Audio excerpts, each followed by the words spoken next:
The marble floor is cold through your shoes in a 1930s Boston lobby, and the brass elevator doors hold the dim morning light. At the starter's desk, a wall clock ticks above a paper schedule, pencil stubs, and a small row of message slips. You sit where the building's day quietly begins, before the clerks and lawyers arrive from Washington Street with damp coats and folded newspapers. From the elevator shaft comes a soft mechanical hum, with cables moving somewhere behind the polished doors. Your work is not to drive the cars, but to keep them moving in order. You watch the indicator lamps, call each car by number, and send passengers upward before the lobby can gather into a restless crowd. One operator is late, one car is running a little slow, and the rain outside is bringing everyone in earlier than usual. So you adjust the rotation, hold one car for the upper floors, and make a small mark on your sheet. For now, the whole building depends on these quiet choices at a modest desk near the doors. The clock has not yet reached 8, but the first trouble of the morning is already small and real. Car 2 should have returned from the basement 3 minutes ago, and car 4 is standing open without its regular operator. You look from the indicator board to the lobby doors, where rain beads on the glass and blurs the street outside. The streetcar bell sounds somewhere beyond the awning, thin and wet in the morning air. That means the first wave will come in unevenly, not in the usual slow stream, but in little packed arrivals from delayed cars on Washington Street. You take the paper schedule closer to the edge of the desk and mark the late operator with a short line. It is not a complaint yet, only a fact. Facts are useful at this desk, because feelings move too quickly in a lobby.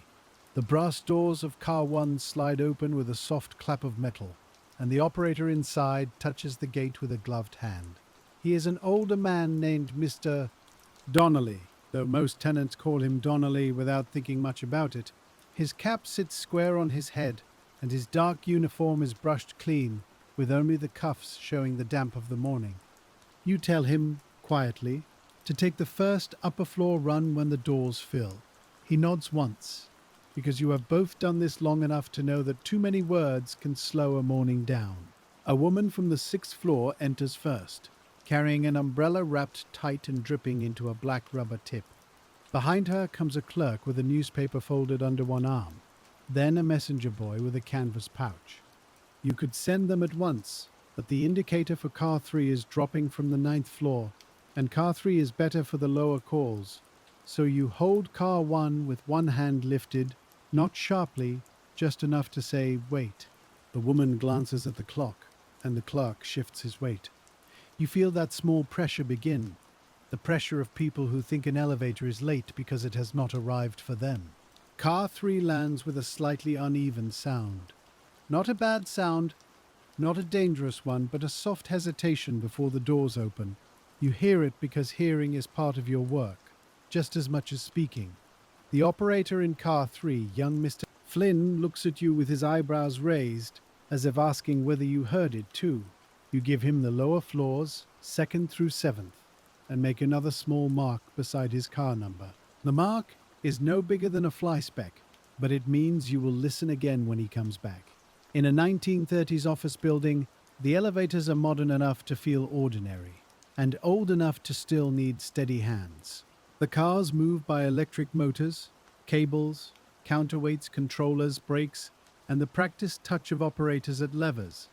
They do not simply answer buttons and decide for themselves.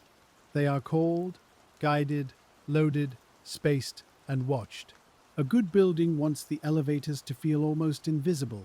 A starter makes them feel that way by noticing every little thing before the tenants have to notice it. You keep a stub of pencil between your fingers, worn flat on one side from being rolled across the desk. The pencil is useful for times, car numbers, initials, and little marks that would mean almost nothing to anyone else. One stroke means late, 2 strokes means slowed. A circle means held at lobby, a small cross means message sent to engineer. The paper itself has a faint smell of dust and office paste, warmed slightly by the small desk lamp at your left. The lamp is not really needed now, but the morning is dim, and the rain keeps the lobby in a grey half-light. Across the marble floor, A janitor is finishing the last quiet part of his work. He guides a dry mop along the edge near the wall, avoiding the path between the front door and the elevator bank. He knows your rhythm, and you know his. If he leaves the center wet too late, clerks come in with city dirt on their shoes and make dull footprints all the way to the doors. If you send a crowd before he clears the space, he has to wait with the mop handle tucked under one arm. Today he looks once at the rain and once at your desk. That is enough.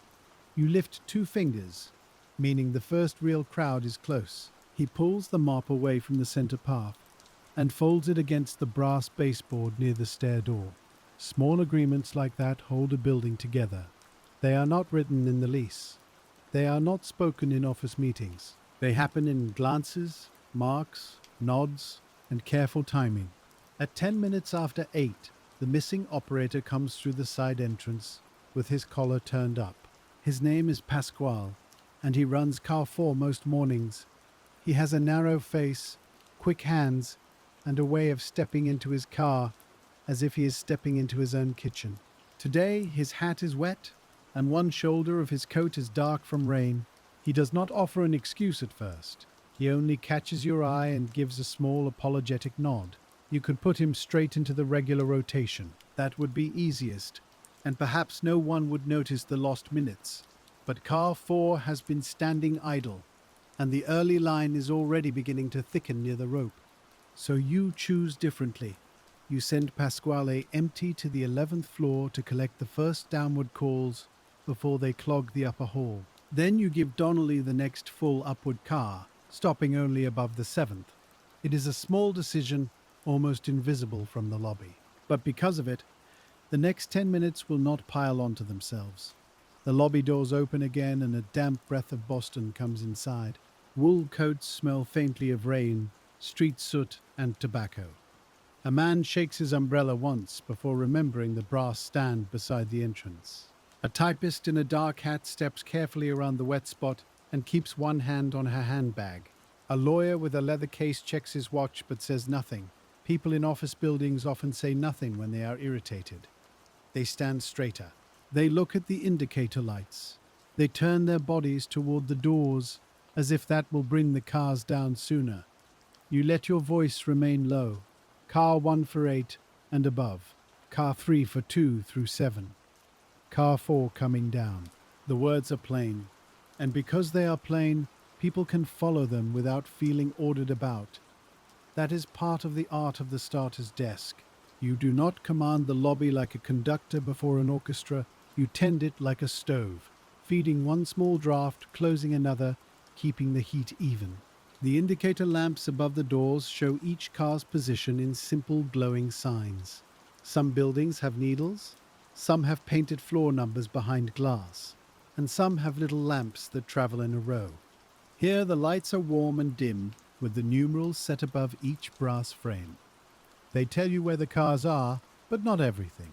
They do not tell you how full a car is. They do not tell you whether a tenant has wedged a sample case into the doorway. They do not tell you whether an operator has had 4 hard trips in a row and needs a lighter run. For that, you watch faces, shoulders, timing, and sound. Car 3 returns from the lower floors and stops a few inches shy of perfect. Flynn corrects it with a lever before opening the gate. Most passengers never notice. You notice. The marble sill and the car floor should meet like 2 boards laid level across a workbench. When they do not, even by a little, shoes find the difference. You write the time beside car 3, 8:16, a small line, then another. The marks are not blame. They are a way of keeping the truth from drifting away. The first office boys arrive next, thin and quick in their short coats, carrying envelopes tied with string. They are young enough to want to run, but old enough to know the lobby is not for running. One asks for the 9th floor. Another has errands for the 4th and 12th. You separate them without making a ceremony of it. 4th floor with car 3, 9th and 12th with car 1. The boys obey because your voice has the calm weight of routine. They may joke in the hallways upstairs, but at the elevator bank they fall into the building's order. Donnelly takes car 1 up with the smoothness of habit. The inner gate folds, the brass doors close, and the hum rises behind the wall. For a moment, the lobby opens a little. Then another streetcar unloads outside. The front doors swing, and the line begins to form in earnest. This is where a starter's morning becomes less like waiting and more like weaving. You have 4 cars in the bank, but one has been late. One is slightly suspect, and all of them must meet a city that has decided to arrive at once. If every person simply stepped into the first open elevator, the lower floors would steal all the space. The upper floors would wait too long. The operators would lose their spacing, the lobby would grow warm and restless, with damp coats pressed close and shoes squeaking on marble. So you begin to sort, quietly. You look at where people stand, what they carry, which tenants you know, and which floors usually wake first. The insurance office on the 3rd floor brings in many clerks before 8:30. The law offices above the 10th come later, but when they come in heavy groups. The dentist on the 5th has a patient today who looks uncertain and keeps checking the directory board. The millinery importer on the 9th often receives sample cases on rainy mornings. These little facts are not in the machinery, they are in you. They have gathered there over months and years from watching the same doors open and close. At 8:22, Car 4 returns from the upper floors with 3 passengers and Pasquale's wet cap now set properly on his head. He gives you the smallest tilt of his chin. The upper halls are already calling. That tilt says. You make the choice to break the regular round. Car 4 will go back up express to 10 and above. Car 1 will take the mid-floors. Car 3 will remain on the lower run but lightly loaded until you hear it again. The result is a little slower for some people at the desk. It is a little steadier for the building as a whole. That is often the starter's bargain. Not fastest, steadiest. A man in a grey overcoat steps forward and says he is already late for an appointment on the 12th floor. His voice is not loud, but it has an edge polished by expectation. You nod, as if he has given you useful information, not irritation. Then you place him with the next express car and turn your eyes back to the lamps. If you answer his impatience, the line hears impatience. If you answer his need, the line hears order. So you say only, "Car 4 will take you up, sir." The man exhales through his nose and waits. The lobby accepts this. For now, outside the rain darkens the lower edges of coats and makes the morning papers soft at the fold. Inside, the heat is coming up through the radiators. It carries the smell of warm metal, damp wool, floor wax, old smoke, and the faint oil scent that leaks from any working machinery. The elevator bank breathes in its own rhythm. Doors clap, gates fold, motors start, cables take weight, shoes cross marble. The clock ticks over all of it, small and steady, as if nothing in the world could hurry a minute. You keep one hand near the schedule and one eye on the front entrance. The building directory on the wall lists firms in gold lettering behind glass. Attorneys, accountants, textile agents, a small publishing office, a dentist, a claims department, a room where adding machines clatter all day, handled mostly by women who arrive in neat hats and leave with tired wrists. All of these offices depend on the elevators, though few people think of them that way. Stairs exist, of course, but in a tall commercial building, stairs are for emergency, health, errands, and the hardy few who work on the 2nd floor. The true daily bloodstream is the elevator bank, and you are seated at its pulse. At 8:28, Flynn brings car 3 down again, and this time the sound is cleaner. The car levels well. He opens the gate and looks towards you, almost hopeful. You give him a lower floor group, not heavy, just enough to test the run. 2nd, 4th, 5th, and 6th. No 7th yet. No crowd. You want to know whether the earlier hesitation was a quirk of timing, a wet brake lining, a hand too quick on the lever, or the first sign of a mechanical matter. You cannot prepare a controller from the starter's desk. You cannot inspect cables through brass doors. But you can keep a questionable car from being asked to do too much, too soon. That kind of caution can be mistaken for slowness. You learn to live with that. A clerk from the insurance office asks why 3 cars passed before his group went up. You smile with your eyes more than your mouth. Lower floors, next car, please. The words are light, and they move him back into the line. He is not wrong to want speed. You are not wrong to protect the pattern. Both things can be true in a lobby at 8:30. The starter's desk is modest, but it carries a kind of quiet exposure. Everyone can see you. They can see when you hold a car, they can see when you speak to an operator, they can see the pencil marks, even if they cannot read their meaning. When the elevators run well, people pass you as they pass a coat rack or a radiator. When they wait, they look at you as if waiting has a face. So your own face must remain untroubled, not cheerful, in a false way, not stern, simply present. A porter crosses behind the line with a bundle of clean towels for an upper floor washroom. He pauses, seeing the crowd, and waits for your signal. You hold him back for 1 cycle. Then you send him with car 3 after the lower passengers clear. The towels will not complain. He gives you a grateful little dip of the head because he understands the difference between waiting and being forgotten. The line has grown past the brass rail now, bending slightly toward the directory board. You can feel the room beginning to warm, not from excitement, but from coats, breath, radiators, and waiting. Car 1 comes down from the upper floors with only 2 passengers inside, which tells you something useful. The law offices are not yet releasing anyone downward, and the upper calls are still mostly upward traffic. Donnelly opens the gate, steps aside, and looks toward your desk. You give him a mixed load this time, 7th, 8th, 9th, and 10th, because the lower cars need room to breathe. He repeats the floors in a low voice, not loudly, just enough for the people near the door. 7th, 8th, 9th, 10th. The passengers step in with the quiet obedience of people who want the morning to keep moving. A good starter does not let the lobby ask too many questions at once. You answer the question before it forms. This car for middle floors. Next car for lower floors. Car 4 for 11 and above. The words pass over the group like a hand smoothing cloth. Some people hear every word. Some hear only the tone. Both are useful. At 8:32, car 4 opens, and Pasquale brings down a man from the 12th floor carrying rolled drawings under one arm. The man is an architect, or near enough to one, because he always smells faintly of paper, pencil dust, and pipe tobacco. He nods toward you, then threads through the line toward the street. Behind him, a cluster of unfamiliar men enters from the rain with square sample cases and stiff hats.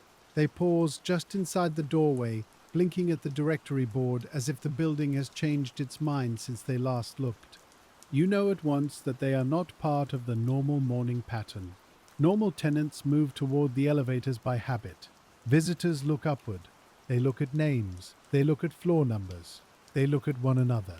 One of the men steps toward your desk and asks for 3 different firms on the 4th, 9th, and 13th floors. He says the names too quickly, as if speed will make the route simple. You rest your pencil beside the schedule and let him finish. There are 4 of them, each with a sample case, and the cases are the awkward kind, hard-sided, with metal corners that catch on gates and ankles. If they all ride together, the car will lose space and time. If they split without guidance, they will hold doors open while arguing about where to get off. So, you make the shape of the problem small. 2 gentlemen for the 4th floor, car 3. 1 for the 9th, car 1. 13th floor, car 4, if you please. You do not say it as a correction. You say it as if the arrangement has been waiting for them all along. The man with the 13th floor appointment looks doubtful because he is expected to travel with the others. You meet his eyes for a moment and nod toward Pasquale's car. He follows. The sample cases pass into 3 different elevators, one by one like parcels sorted at a mail table. The line behind them shifts but does not break. That is a small success. It will not be noticed. Most of the useful things in a building are not noticed when they work. Car 3 leaves with the two lower floor men and a clerk from the insurance office. You watch the door close and listen for the motor. The hum begins, steady at first, then slightly delayed, as if the car has taken a breath before lifting. You turn your pencil once between your fingers. Another mark goes beside car 3. Not because anything has failed, because something has repeated. Repetition is the language of trouble before trouble has a voice. In a building like this, the starter is not the mechanic, and not the manager, and not the owner's man. But the starter is often the first person to know when the machinery is losing its neatness. A car that hesitates once may only have had a heavy passenger step in late. A car that hesitates twice may have an operator distracted by the morning crowd. A car that hesitates 3 times asks to be watched. You watch. The clock moves toward 8:40. The rain makes the street outside shine black and silver through the glass. Every time the front doors open, the sound of wheels and streetcars comes in with the cold air. The lobby receives the city, dries it slightly, sorts it by floor, and sends it upward. You are part of that sorting, but you must appear almost still. Stillness helps people believe the building is under control. If you stood too often, or waved too broadly, or raised your voice, the crowd would feel the strain. So you sit with your shoulders even, your hand near the paper, and your eyes always moving. There is a rhythm to the indicators now. Car 1 drops from 10 to 8 to 5 to lobby. Car 4 rises past 11, pauses at 13, then returns by slow steps. Car 2, now with its regular operator in place, has begun to take middle loads, making up for the lost early time. Car 3 moves less evenly. It is not enough for a tenant to notice. It is enough for you. When Car 3 returns again, Flynn levels well, but his jaw is tighter than before. That matters too. Operators show strain in small places. A shoulder held higher than usual, a hand that stays too long on the lever, a joke not made. A glance toward the shaft. You give Flynn a light load again, second and third only, with the porter's towels and one office boy. Flynn catches the decision at once. His mouth moves as if he might say something, then he does not. He closes the gate carefully and takes the car up. This, too, is part of the work. You protect the passenger. You protect the machinery. You protect the operator from having to explain himself in front of people who only want to arrive. At 8:45, the lobby reaches its fullest point. The line has no sharp confusion, but it has weight. People stand close enough that umbrellas brush trouser legs. The brass rail is damp where sleeves have touched it. A woman shakes rain from the brim of her hat with one quick movement, then looks embarrassed by the small spray. No one speaks of it. The building absorbs many little embarrassments before noon. A messenger boy shifts from foot to foot near your desk. He is carrying a special delivery envelope for the claims department, and he wants very much to be fast. You know his kind of hurry. It is young and thin and full of errands that other people have called urgent. You place him in the next lower car because the claims department is on the 3rd floor. He thanks you before he realizes he has done it. Then he slips inside, proud of being included in the ordered motion of adults. Car 1 opens again, and Donnelly reports, in a voice barely above the door sound, that the 8th floor hallway is filling. You nod, and the next decision comes easily. Car 1 will go back to 8 and 9 only. Car 2 will take 6 through 7. Car 4 will run express above 10. Car 3 will stay low until you know more. This makes the bank less elegant than the printed schedule. But printed schedules do not feel wet marble underfoot. They do not hear a hesitant motor. They do not know the shape of this particular Tuesday rain. A building runs on plans, but it survives by adjustments. You write a small note in the margin. Rain rush heavy. Car 3 slow watch. The words are plain, and if someone later reads them, they may seem smaller than the morning felt. That is often true of records. They keep the skeleton of a day, not the breath of it. The owner's representative, Mr. Albright, crosses the lobby at 8:50 with his folded umbrella held like a cane. He has an office on the mezzanine, though he seems to spend more time moving between places than sitting in any one of them. His suit is dry enough to show he came through the side entrance undercover. He pauses near your desk, not quite stopping. Busy morning. You answer with a small nod. Rain brought them early. He looks toward the elevator bank, then toward the line, and you can almost see him measuring the lobby as a landlord might measure a room. He does not interfere. Not yet. He only says, "Keep them moving." You say, "Yes, sir." The exchange is quiet, but it leaves a faint pressure behind it. Keep them moving is easy to say when one is not choosing which car to hold, which car to lighten, and which tenant must wait one cycle more. Still, you do not resent him. He has his own desk, his own papers, his own complaints waiting upstairs or across town. Everyone in a building serves some pressure from above. The starter's pressure happens to stand in front of him wearing wet wool.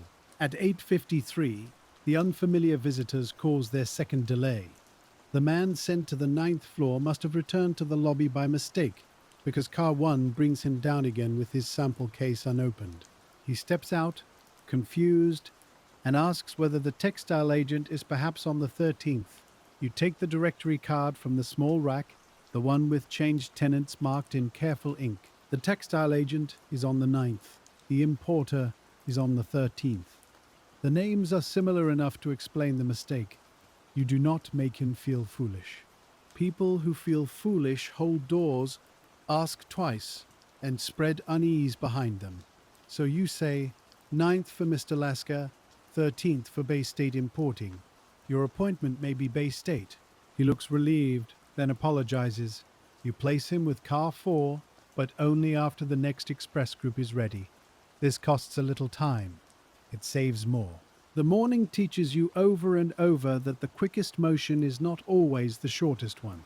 A few seconds spent arranging people can prevent a minute of blocked doors upstairs.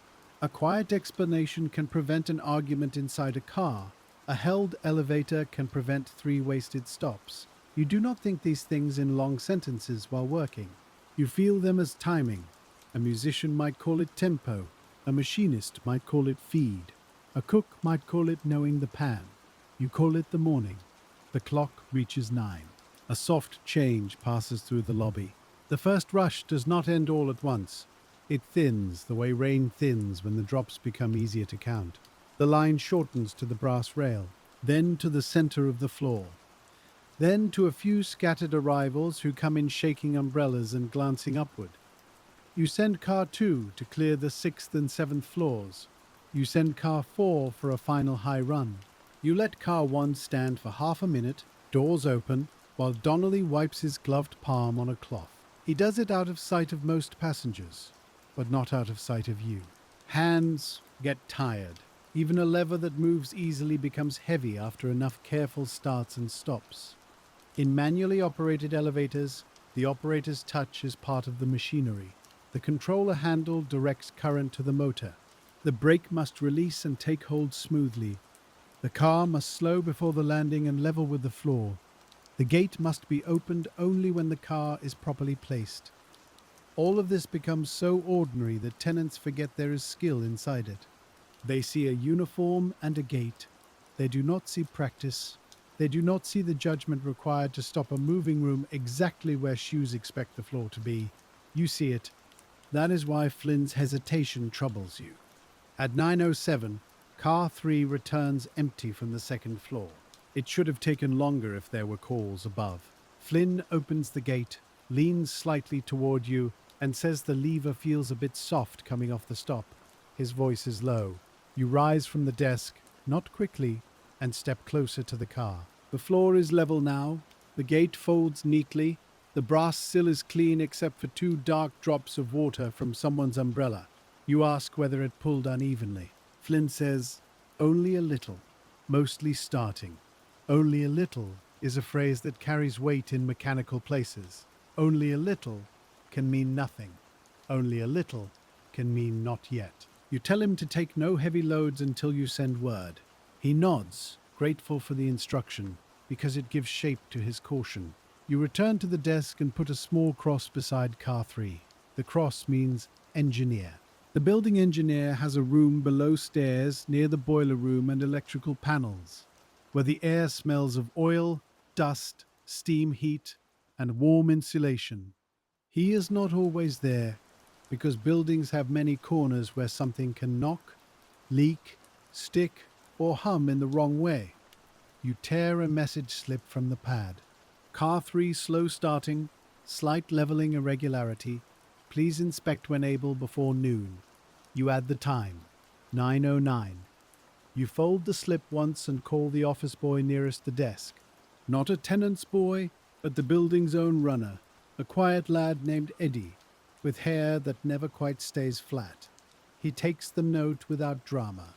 Engineer's room, please, and bring reply. Eddie nods and slips toward the stair door, because for messages within the working bones of the building, stairs are sometimes faster than waiting for the very thing being questioned. The lobby, now thinner, feels almost innocent again. A late typist arrives, cheeks pink from walking fast in the rain. A salesman comes in with a hatbox tied in cord. Two men from an accounting firm argue gently about whether the Red Sox will have a better summer, though neither sounds convinced. You send them up without hurrying them. After the rush, the building does not sleep. It settles into its second rhythm. This rhythm has more gaps. It has errands, visitors, deliveries, messages, and the beginning of the day's internal motion. People who came in together now begin to separate by purpose. A stenographer rides down to deliver a letter. A partner rides up from a meeting outside. A client arrives uncertain of the floor. The janitor crosses with a toolbox. The elevators no longer carry a crowd. They carry intentions. And intentions are less predictable than crowds. A crowd wants mostly one direction. An intention may go anywhere. By 9:20, the brass doors show fingerprints near the handles, though the handles themselves are polished each night. The marble floor is drying in patches. Radiator heat rises along the wall and softens the smell of wet coats. The clock ticks on, patient and square-faced. You smooth the schedule with the side of your hand and look at the marks made during the rush. A late line, a slow line, a second slow line, a cross. The paper has become a map of what the lobby has felt. It is not a complaint sheet, it is not a diary, it is a working memory. Without it, the morning would blur into impressions. With it, you can tell the engineer not simply that car 3 seems off, but when, how often, and under what kind of load. Machinery likes clear reports, so do good mechanics. At 9:26, Eddie returns from below with a smear of dust on his sleeve. Engineer says he'll look after the fan belt on the 4th floor ventilator. 10 minutes, maybe. You nod and write. Engineer advised. 10 minutes in a building is elastic. For a tenant waiting at the lobby, it is long. For an engineer with 3 calls and a boiler gauge to check, it is short. For a starter watching a questionable elevator, it is a space to be managed carefully. You remove car 3 from middle service without announcing it. No sign, no explanation to the lobby. You simply give Flynn short trips, low floors, light loads, and time between starts. If asked, you say, next car for those floors. Most people accept a calm sentence when it arrives before irritation is fully formed. A woman from the dentist's office comes down in car 2, carrying a small stack of appointment cards. She asks whether the afternoon mail has been delivered, though she knows it has not. It is only 9:30. You tell her the first carrier usually comes closer to 10. She smiles at herself and says the rain has made the morning feel later. That is true. Weather changes clocks without touching them. On wet days, people arrive early and feel late. They stand longer under awnings. They ride slower streetcars. They carry into the lobby the sense that the day has already resisted them. The starter must not add resistance. You become, as much as possible, a smooth place in the path. At 9:37, car 1 comes down carrying Mr. Carver from the 10th floor law office and a younger clerk beside him. Mr. Carver is known for expecting prompt cars, clean floors, and silence in the hallway near his office. He steps out, sees the lobby nearly clear, and says, "Good, finally moving." You do not correct him. The elevators were moving all morning. They were moving under rain, delay, sample cases, a late operator, and a slow car. But his experience was perhaps a weight on the 10th floor. So to him, the system was not moving until it moved for him. This is not a moral failing. It is simply how people live inside their own errands. You say, "Good morning, Mr. Carver." He passes toward the street, satisfied enough. Your pencil remains still until he is gone. Then you make a note that the 10th floor had complained of delay at 9:37. Not because you are gathering grievances, because later, if someone asks why service changed, the paper will remember. At 9:40, the engineer arrives from the stair door wiping his hands on a piece of waistcloth. His name is Mr. Hanley, and his waistcoat always looks slightly too warm for the building. He pauses beside the desk, and the smell of machine oil comes with him, faint and warm. You turn the schedule so he can see your pencil marks without having to ask for them. He looks down, then up toward the indicator lamps, and his eyes settle on car 3. You tell him what you have seen, not more and not less. Slow starting, one uneven landing, and Flynn says the lever feels soft coming off the stop. Mr. Hanley nods once, in the careful way of a man who has heard many small complaints become real repairs. He does not look alarmed. That helps. A building takes its mood from the people who seem to understand its noises. He steps to the brass door of car 3 just as Flynn brings it down empty from the second floor. The car lands nearly level, with only the smallest settling motion after the brake takes hold. Mr. Hanley watches that settling, and you watch him watching it. Flynn opens the gate, and his hand rests lightly on the controller handle, as if he does not want to be accused of gripping it too hard. Mr. Hanley asks him to take the car up to the third and back, empty, not fast, just ordinary. Flynn closes the gate, slides the outer door, and moves the lever. The motor hum begins under the floor and behind the wall, a low pull of current and machinery. The car rises, the indicator lamp moves from lobby to second, then to third. It pauses there, then the lamp starts down again, steady enough, though not quite as clean as it should be. You can hear the difference in the final few feet. It is not a loud sound. It is a slight dragging in the rhythm like a shoe brushing a stair. Car 3 returns, and Flynn stops it with care. This time the car floor is a little below the marble sill. Not much, perhaps an inch. Enough for Mr. Hanley to see without kneeling. Enough for you to feel your morning marks become useful. Flynn corrects the landing, and only then opens the gate. Mr. Hanley says nothing for a moment. He steps inside, looks at the control handle, looks up toward the roof of the car, and listens to the faint ticking of cooling metal. Then he steps back into the lobby. "Keep her light," he says. "I'll have a better look when I can get below and check the controller." You write his words because spoken words in a busy building can vanish too easily. "Keep car 3 light pending inspection." 9:43. The note is plain, but it changes your morning. Car 3 can still be used, but not as part of the main strength of the bank. It becomes a careful car, a watched car, a car for short trips, light passengers, and no crowded upward runs. The lobby is not full enough now for anyone to object loudly. That is fortunate. Between rushes, a building gives you room to make choices before those choices are tested.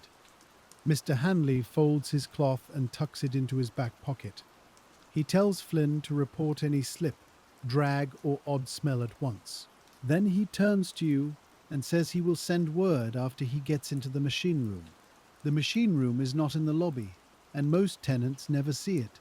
It is above, or sometimes below, depending on the building, where motors, sheaves, controllers, fuses and switches occupy a warmer, rougher world than marble and brass.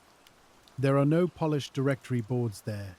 There are no umbrella stands. There are iron housings, oil cups, wire conduits, dust on beams, and the steady presence of heat.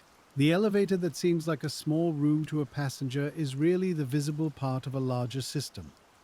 Cables pass over wheels. Counterweights balance much of the car's load.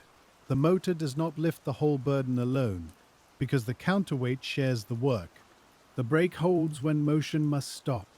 The controller governs how current reaches the motor, and the operator's lever calls that current in measured steps. When all of it is tuned well, the ride feels simple. When one part is out of temper, the simplicity becomes a question. Mr. Hanley leaves by the stair door, because engineers often move by stairs when elevators are under discussion. Flynn remains in car 3, waiting for your assignment. You give him a quiet look, not pitying, not worried, second floor only, for now. He nods, and you place one elderly visitor and one office boy with him. The elderly visitor thanks you for the clear direction, and you notice how he places his hand on the gate before stepping in. People trust elevators in different ways. Some step without thought, some test the threshold with the sole of the shoe, some look at the operator's face first. You learn these little habits, and they become part of the room's weather. At 10 minutes before 10, the first mail carrier comes through the front entrance with wet shoulders and a leather pouch darkened by rain. He has his own rhythm, separate from the tenants. He is not late in the same way a clerk is late. He belongs to a larger route, one building after another, one lobby after another, climbing in and out of weather all morning. You send him to the 3rd floor first, because the claims department receives the heaviest bundle. Then he will ride up to the 7th, and then to the 10th, unless someone has a registered letter that requires a signature. The mail carrier knows this building well enough to follow your order without question. He stands inside car 2, pouch against his hip, while Pasquale closes the gate and calls, "3rd first." The car goes up. The lobby is quieter now. Not empty, never empty, but the air has space in it again. You can hear the wall clock more clearly. You can hear the rubber tips of umbrellas settling in the stand near the door.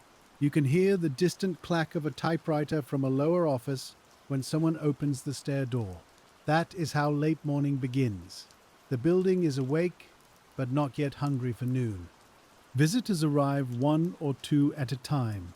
A woman in a brown coat comes to see the dentist on the 5th floor. A man with a long cardboard tube goes to the architect on the 12th. A telephone repairman signs in with the building clerk and asks for access to a closet near the 8th floor switchboard. He carries a leather tool case with brass buckles, and the case has the smell of wire, dust, and old varnish. You send him with Donnelly, because Donnelly is patient with servicemen and does not hurry them when their tools catch at the gate. It is a small courtesy that saves irritation. A repairman who has to fight his way through a passenger car may block the landing. A calm operator gives him time. A clear starter gives him the right car. Again and again, the work is not one large decision. It is 100 small ones, each made before anyone thinks to ask. At 10 o'clock, the rain slackens outside, and the street changes color. The black shine on the pavement turns gray. The passing motor cars make less spray near the curb. People entering the building shake their umbrellas less sharply. The lobby begins to dry at its edges. The janitor returns with a cloth and wipes the brass rail where damp hands have passed all morning. He does it slowly, following the rail's curve, and the brass comes back to a soft glow. You watch him for half a moment while car 1 is on its way down from the 9th. His cloth makes no sound you can hear, but you know the feel of the work. Pressure. Turn of the wrist. Fold the cloth to a dry side. Pressure again. Every job in the building has its own repetition. The janitor's cloth, the typist's keys, the operator's lever, your pencil. A day is built from these motions, not from speeches, not from plans, from hands doing what they have learned to do. At 10:05, Eddie brings a message from the engineer. Mr. Handley will inspect car 3 in the shaft pit and machine room before lunch. Use only if needed, light loads. You copy the message onto your sheet, then fold the slip under the paperweight. The paperweight is a small block of green glass, chipped on one corner. It has probably sat on the desk longer than some of the tenants have held their leases. Under it, notes do not blow when the front door opens. There is something comforting about that. A small weight, keeping small facts in place. You look at the bank again. Car 1 is running smoothly. Car 2 has recovered its timing after the early delay. Car 4 is now steady under Pasquale's hand. Car 3 is available but not to be trusted with the main flow. That means the morning has quietly changed shape. No one coming through the door can see that shape. They see 4 brass doors. You see 3 full cars and 1 question. The difference matters. A young woman from the 9th floor comes down carrying a stack of typed pages tied with pink tape. She asks for the quickest way to a printer on Devonshire Street. You tell her to turn left at the entrance, then down 1 block. She repeats the directions softly, as if fixing them in memory. You send her out between arrivals, and she steps into the damp street with the pages held inside her coat. For a moment, the open door brings in the smell of wet stone and horse leather from a delivery wagon standing nearby. Boston in the 1930s is full of mixed ages, electric signs and horse carts, motor cars and cobblestones, office towers and narrow alleys. Elevators belong to that mixture too. They feel modern, and yet each one still depends on a human hand. The starter's desk is the same. It is part traffic table, part listening post, part memory.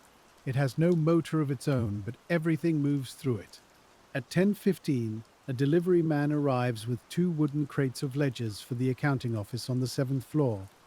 The crates are not large, but they are heavy. He sets them near the brass rail and wipes his forehead with his sleeve. The service elevator is available, but it is at the basement level, being loaded with ash cans and cleaning supplies. You know this because the janitor told you 20 minutes earlier, passing behind your desk with his keyring. So you ask the delivery man to wait near the wall. He does not like waiting. Delivery men are paid by routes and signatures, not by the comfort of lobbies. But he sees your face and lets the hand truck rest on its wheels. You send 2 passenger cars first. Then you put the crates in car 2, after clearing the waiting passengers to car 1 and car 4. Pasquale takes the ledgers up with 1 clerk from the accounting office, who has come down to sign for them. The crate wheels thump once against the sill. You wince inwardly, but the car remains level. Not car 3. Never car 3 for that load now. That is the unseen part of the decision. 10 minutes earlier, before the engineer's note, someone might have suggested using whichever car stood open. Now the choice is already made. Heavy things avoid car 3. Awkward things avoid car 3. Crowds avoid car 3. The building does not know it is being protected. It only knows the elevators are a little slower. At 10:22, Mr. Albright appears again near the mezzanine stairs.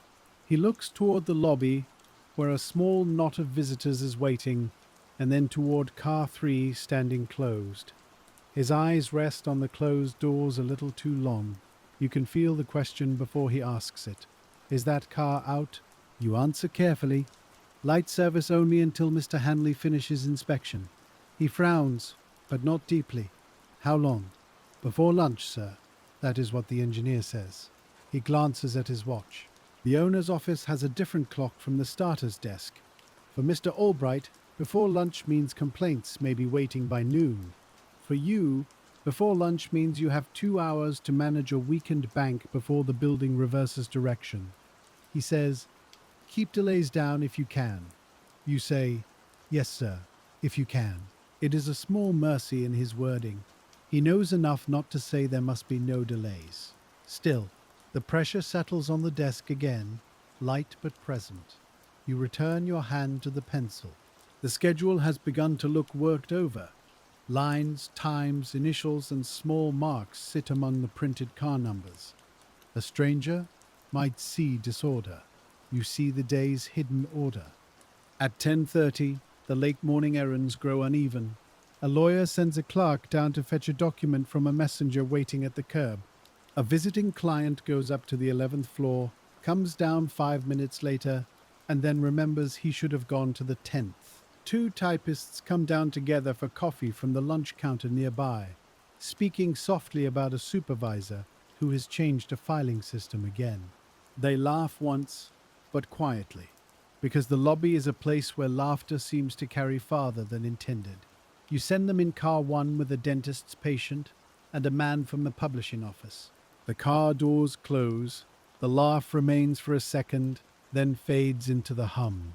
The building feels almost gentle during these minutes. Cars come and go. People arrive in ones and twos. Your voice is used less often. You can hear more of what the elevators say. Car 1 has a clean start.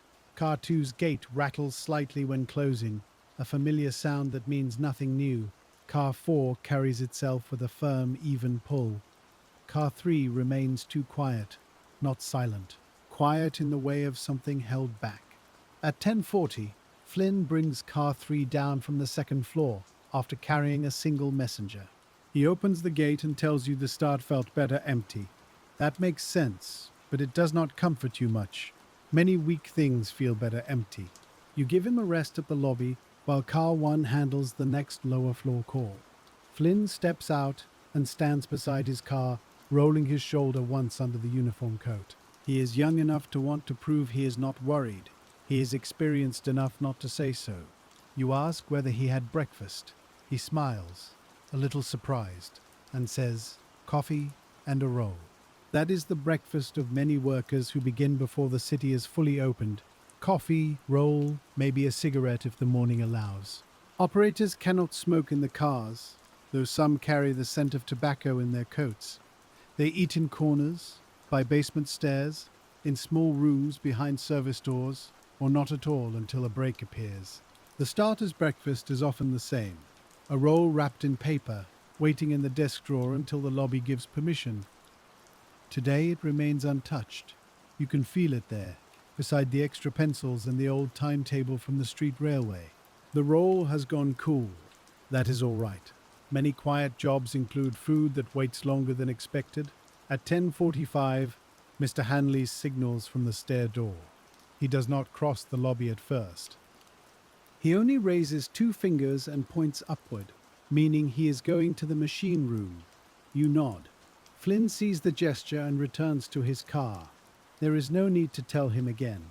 Car 3 will sit unless needed. A tenant approaches the desk and asks why the lower floors are taking longer than usual. He is from an office on the 4th floor, and he has the mild indignation of someone who uses the elevator often enough to know its normal rhythm. You tell him one car is being checked, and the next lower car is just coming down. You do not name car 3. You do not mention soft levers or uneven leveling. Too much explanation can turn caution into rumor. A building rumor travels faster than an elevator. By noon, half the upper floors would be saying a car had failed, stuck, dropped, or nearly dropped, though none of those things had happened. So you keep the words plain. One car is being checked. The next lower car is coming down. That is enough. At 10:52, the 4th floor man rides up in car 2, and the lobby clears again. You take the cool roll from the drawer and break it in half. The bread has a faint sweetness and a dry edge. You eat one piece while watching the indicator lamps. There is no ceremony in it. A starter eats in fragments, one bite when the cars are above, one bite when the door is clear, one sip of coffee if it is still warm, which it usually is not. The coffee in the small cup beside your desk has gone nearly cold, but it still carries a bitter comfort. You take a sip. The taste is metal, paper, and morning. At 11 o'clock, the city outside seems brighter, though no sun has entered the lobby. The rain has become a mist. Coats are less wet. Umbrellas come in closed instead of dripping. The building smell shifts from damp wool toward ink, dust, and radiator heat. Upstairs, offices have settled into their work. Typewriters clatter in uneven bursts. Telephones ring behind doors. Adding machines click and ring when totals are pulled. Dictation is taken. Letters are signed. Invoices are filed. All of that work sends small traffic through the elevators. A signed contract goes down. A client goes up. A secretary comes to the lobby to meet someone who does not know the way. A messenger arrives with a blue envelope and a cap pulled low over his ears.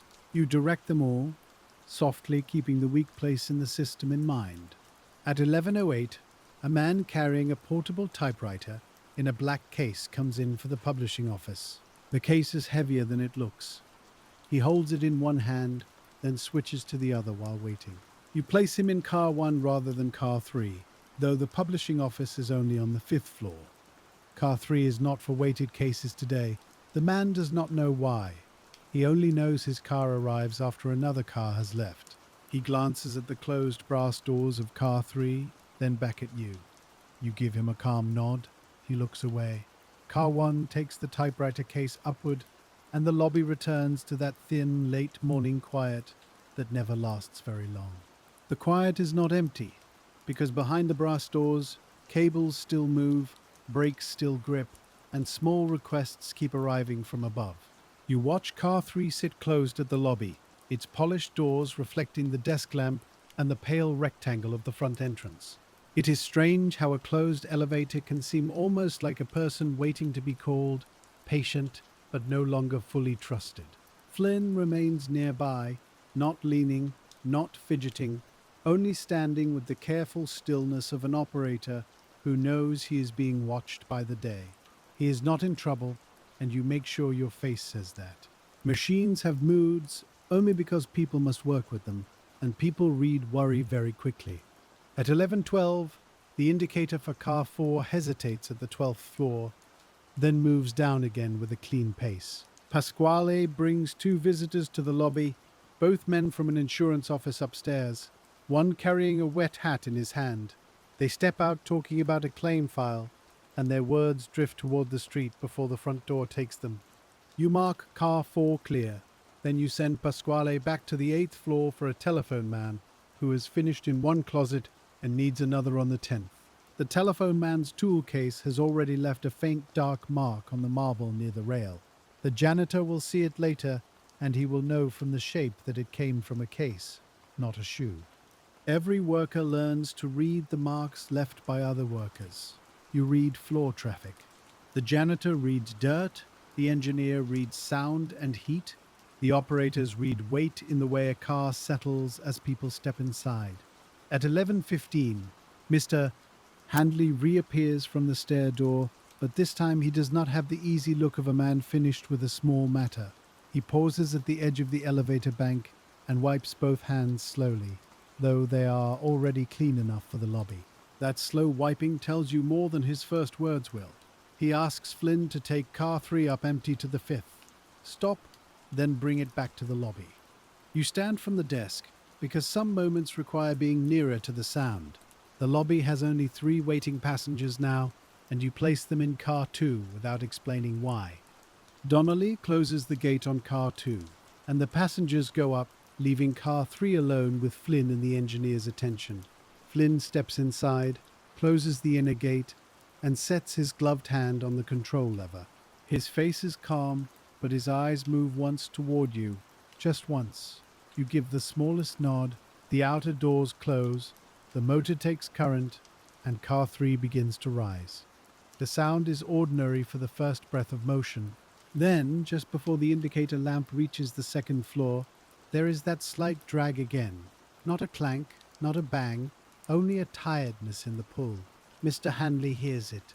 You know he hears it because his head tilts a fraction toward the shaft. The lamp climbs to the 3rd, the 4th, the 5th. There is a pause. Then car 3 begins down again. Downward, it sounds better because gravity and counterweight have their own quiet opinions about motion. At the lobby, Flynn eases the car to a stop.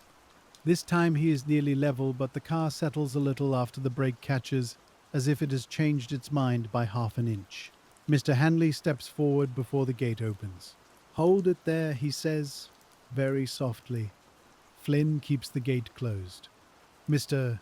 Handley crouches not far, just enough to look at the line where the car floor meets the marble sill. You see the narrow shadow between the 2 surfaces. A passenger might miss it. A starter does not. An engineer does not. Mr.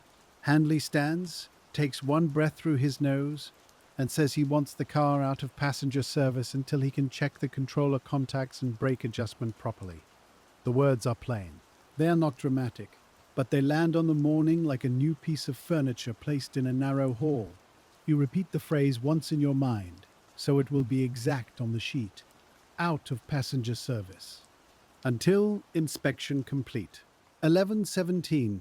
You write it down with the pencil point held a little harder than usual. The line comes out dark. Flynn opens the gate and steps out, and the relief on his face is mixed with disappointment. Operators are proud of their cars, even when the cars belong to the building and not to them. A car taken out of service feels, in a small way, like a workman being told to stand aside.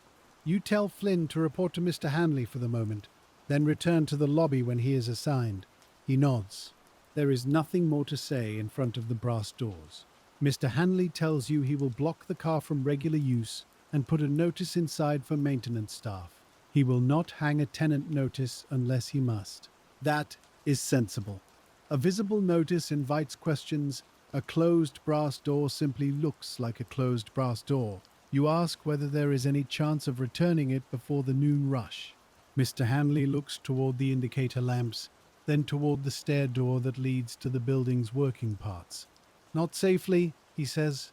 Maybe after lunch, if it's only adjustment. But I wouldn't count on it. You write that too, though not all of it. Car 3 withdrawn. Engineer doubtful before lunch. The words are smaller than the consequence. By noon, the building will want to pour downward through an elevator bank that has lost 1/4 of its regular strength. It will not care that the missing car has been removed for good reason. It will only feel waiting. You return to the desk and look at the schedule with new eyes. Car 1, Donnelly. Car 2, regular service. Car 4, Pasquale. Car 3, out. 3 working cars for the lunch movement. 3 cars for clerks going down to counters and diners, lawyers heading to clubs, typists stepping out for sandwiches, messengers coming and going, clients arriving for 12:30 appointments, and office boys trying to fit errands between all of it. The arithmetic is simple, the work is not. At 11:25, Mr. Albright comes down from the mezzanine as if the news has reached him through the walls. Perhaps it has. Buildings carry information by footsteps, by glances, by a clerk saying something to a secretary, by an operator answering one question too carefully. He stops at your desk, and his voice remains low. What's the situation with 3? You give him the clean version. Mr. Hanley has taken it out of passenger service until he can inspect the brake and controller. Mr. Albright looks at the closed doors. For the day? He does not say it sharply, but the word day has weight. Not confirmed, sir, but it won't be used for the lunch rush. His mouth tightens. Several tenants have already complained about delays this morning. You keep your pencil still. I understand, sir. He studies the elevator bank, then looks toward the front doors, where a small group of late visitors is just entering. Can we run it light, at least? The question is reasonable from his side of the desk. A closed car looks like wasted service to anyone not responsible for its behavior. You answer as plainly as you can. Mr. Hanley advised against passenger service until he checks it. That shifts the decision back to the machinery, where it belongs. Mr. Albright exhales almost silently. Very well. Keep the other 3 moving, and let me know if any tenant asks directly. You say, yes, sir. After he leaves, the lobby feels a little warmer. Not because the radiators have changed, because the noon problem has now been named by someone with authority, and named problems take up room. At 11:30, the first signs of lunch begin early. A stenographer from the 6th floor comes down carrying a small purse and a pair of gloves, though she is still buttoning one glove as the doors open. Behind her, 2 clerks step out of car 1, discussing whether the rain has stopped enough to walk to a lunch counter farther away. They decide it has not. Their decision, multiplied by many others, will send more people to the nearby places and bring them all back at nearly the same time. That is the kind of detail a starter learns to notice. Weather does not only affect arrival, it changes lunch, it changes patience, it changes how many people carry umbrellas into the cars and how slowly they step across a wet sill. You send car 4 up empty to the 10th floor because the indicator has shown a waiting call there for longer than you like. An empty upward run can look wasteful to someone standing in the lobby. But if the upper floors begin to gather before noon, The downrush will thicken above you, out of sight, where irritation has more time to ferment. Better to lift an empty car now than collect an unhappy crowd later. Car 2 returns with the delivery boy holding a paper-wrapped parcel of sandwiches for an office that did not want to send anyone out. He asks for the 7th floor. You send him up with Donnelly in car 1 because car 1 is taking mid-floors. The boy smells faintly of pickles, brown paper and wet wool. The smell lingers after the door closes. By 11:40, the building has shifted. There are more downward passengers than upward ones now. The morning's inward pull is weakening, and the noon outward pull is beginning. You alter the rhythm before the clock demands it. Car 1 takes up and down calls and lobby to mid passengers. Car 2 handles lower floors and quick returns. Car 4 is kept for high runs, with Pasquale moving express when he can. You hold the lobby passengers in small groups, not by making a line seem longer, but by giving each car a purpose. 4th and 5th, car 2. 6th through 9th, car 1. 10 and above, car 4. The words are soft and frequent. They become part of the lobby sound, like the clock and the door hinges. A woman with a hat trimmed in navy ribbon asks whether she may take the next car regardless of floor, because she is late for lunch with her sister. You place her in car 1, though her office is on the 7th, and car 2 will arrive first. She notices. You explain that car 1 will go directly. She accepts it because the explanation is short and the car appears almost at once. Timing makes truth easier to believe. At 11:45, Flynn returns from the engineer's room with his cap in his hands. Mr. Hanley has put a maintenance tag on car 3 and told him to help as relief operator where needed. You assign him to stand by near the bank, ready to take over if one of the others needs a short break. A spare operator is useful when a car is missing. He cannot create a 4th elevator, but he can keep a tired hand from becoming a careless hand. Flynn seems glad to have a role. Standing by is better than standing aside.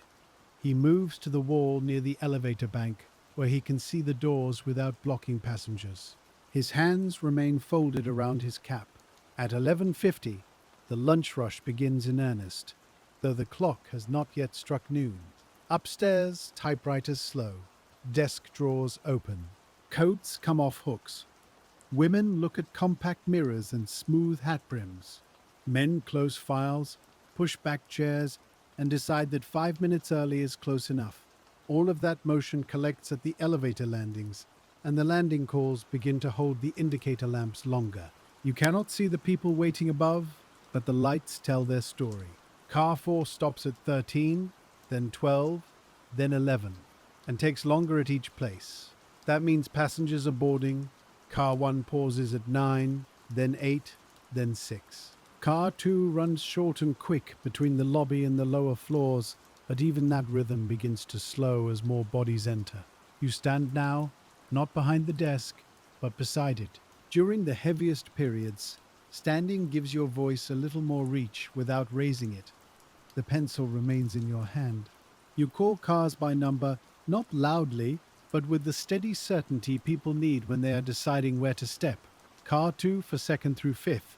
Car 1 for 6th through 9th. Car 4 for 10 and above. Please let the down passengers clear first. That last sentence is used often at noon. People going up for appointments sometimes step forward too early, as if the opening door belongs to them because they have been waiting in the lobby. But the car is already full of people who have waited upstairs. So you protect the doorway, let them out first, then step in. Simple words, a simple order, an enormous saving of small collisions. At 11:56, car 4 arrives full from the upper floors. Pasquale opens the gate, and the passengers come out in a slow, compressed flow, careful with hats, cases, umbrellas, and one long umbrella that catches briefly on the gate edge. You see the catch before it becomes a jam. You step forward and say, "One moment, sir." The man lowers the umbrella, clears it, and the line moves again. The delay is only a few seconds. Seconds matter now.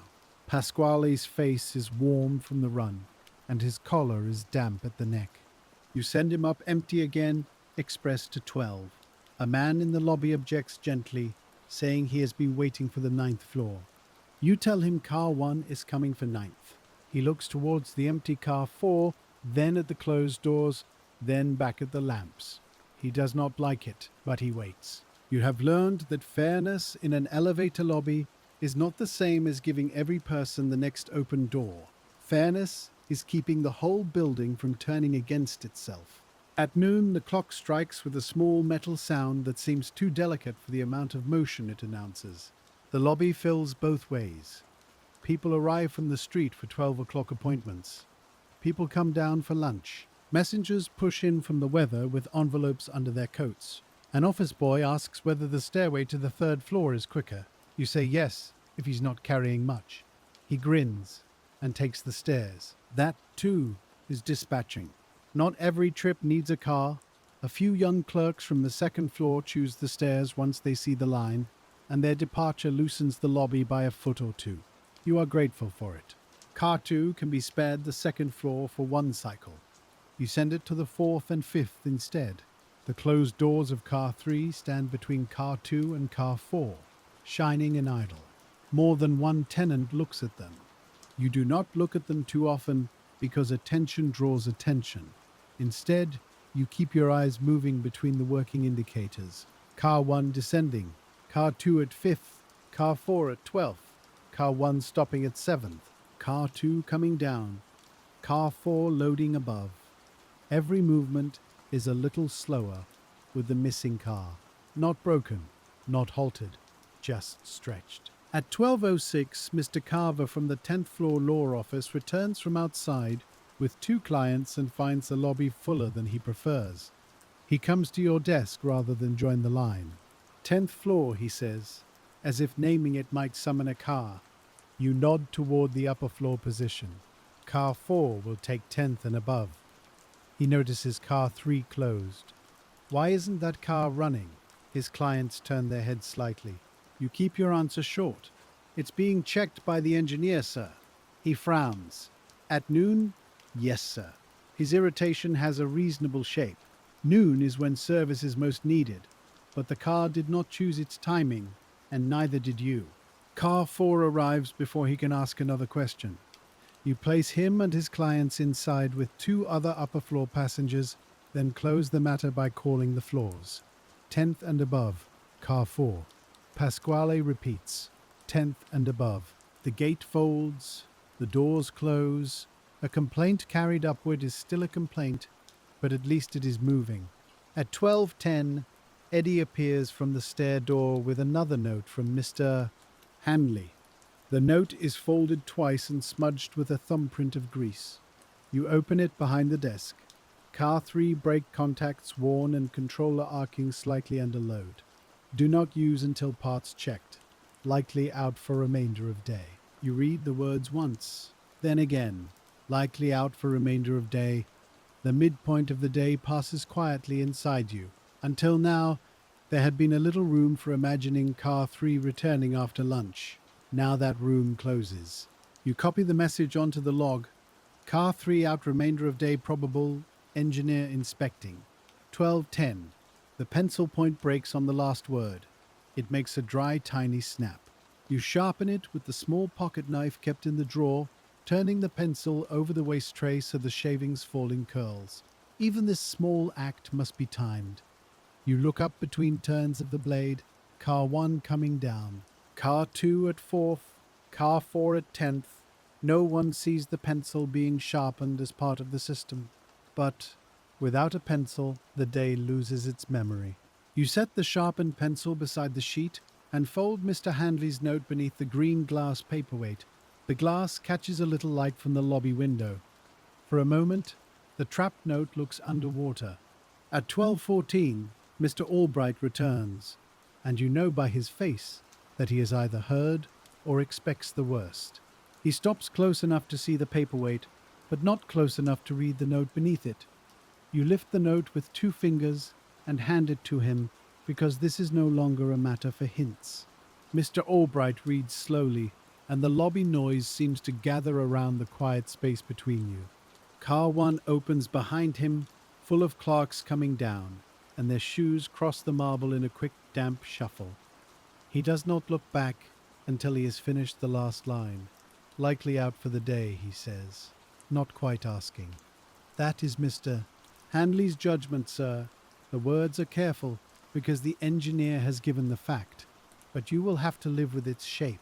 Mr. Albright folds the note along its old crease and returns it to you. Then we run with 3. Yes, sir. He looks toward the waiting line, toward the closed brass doors of car 3, and then toward the clock. Lunch is already against you, and both of you know it without saying so. He says he will speak to the larger tenants if needed, and asks you to keep a written account of delays. You nod, because the account has already begun. That is one quiet comfort of the starter's desk. By the time someone asks for a record, your pencil has often been keeping one for hours. Mr. Albright steps away toward the mezzanine stairs, and you return Handley's note under the green glass. Then you look again at the working indicators. Car 4 is high and filling. Car 1 is descending slowly from the 8th. Car 2 is at the 5th, then 4th, then 3rd. The noon movement has found the missing space. It begins as a slightly longer wait, then becomes a visible line, then becomes a change in faces. People who would normally step straight into a car now pause, glance at the closed doors, and look to you for some reason. You give them direction instead. 2nd through 5th, car 2. 6th through 9th, car 1. 10 and above, car 4. The words do not make the wait shorter. They make it understandable. That is something. A group of typists from the 6th floor comes down in car 1, talking softly about whether the rain has stopped. They step out together, adjusting gloves and collars, and the air carries the scent of face powder and damp felt hats. Behind them comes a man from the accounting office, holding his lunch pail by the wire handle. He looks back into the car, perhaps remembering something on his desk, then decides against returning. Noon is full of small choices like that. An errand delayed, a letter left until after lunch, a coat buttoned in the lobby rather than upstairs.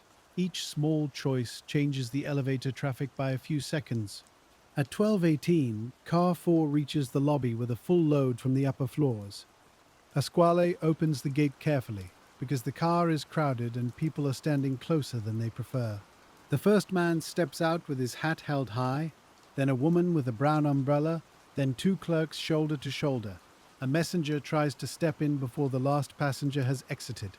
You stop him with one quiet word. Wait. He does. The last passenger clears the sill, and only then do you let the upward group enter. The messenger's face tightens, but he says nothing. He is young, and to him, the day is made of orders from people he must not disappoint. You understand that. So you place him in the car with a clear floor call and no scolding. 7th floor, with car 1 after this. His shoulders loosen a little. Being placed is better than being held in uncertainty. At 12:20, the line curves toward the directory board again. It is not as heavy as the morning crowd, but it is less patient. Morning passengers are going toward work, and the day is still ahead of them. Noon passengers are borrowing an hour from work, and every minute feels spent before it is used. They look at the clock more often. They count cars. They compare themselves to others. A man from the 8th floor says he has seen 2 lower cars leave while he waits. You answer before his voice gathers company. Car 1 is taking 8th now, sir.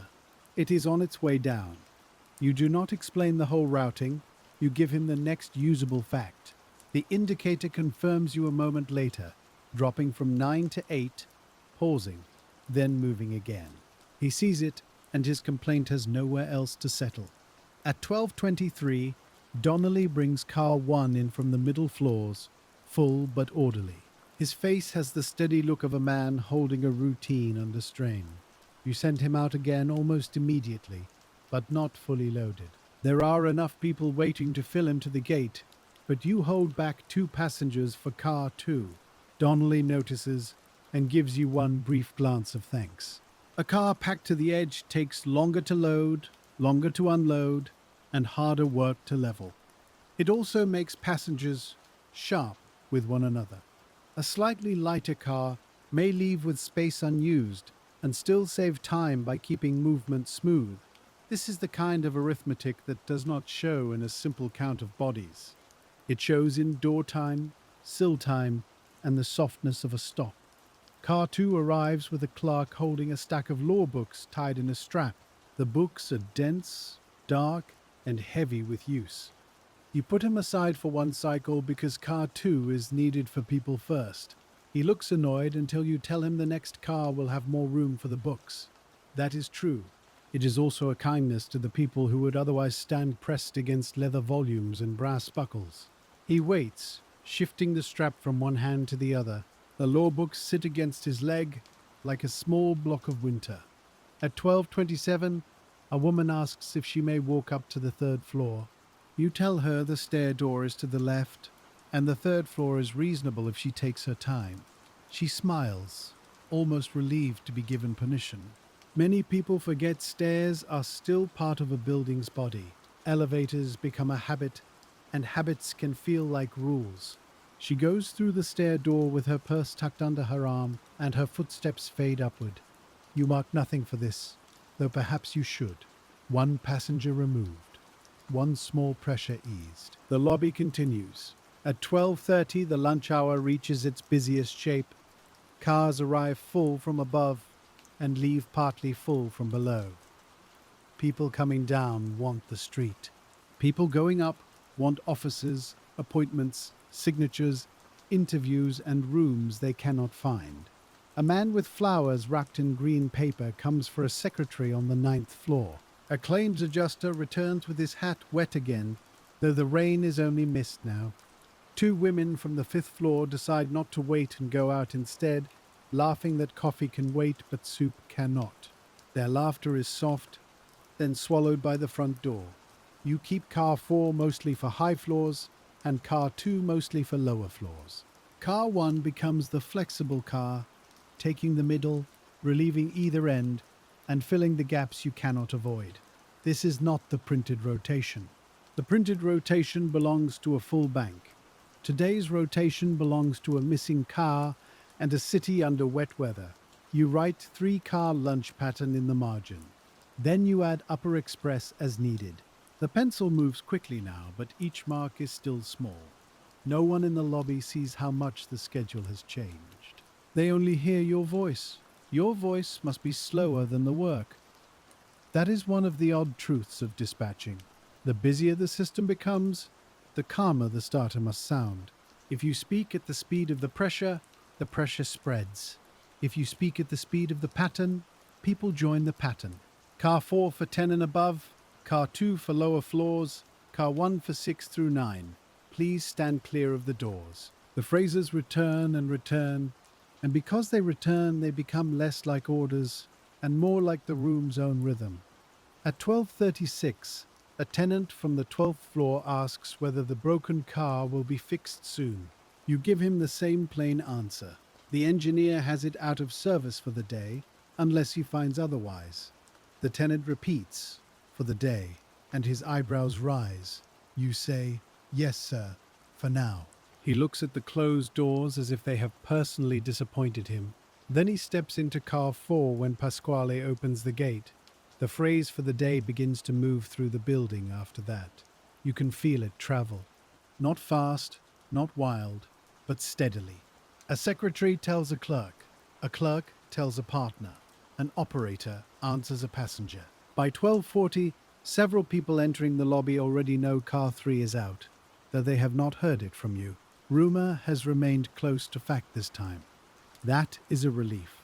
A false rumor would have created more work than the missing car itself. At 12:42, Mr. Hanley comes up from below with his sleeves rolled and his hair damp at the temples.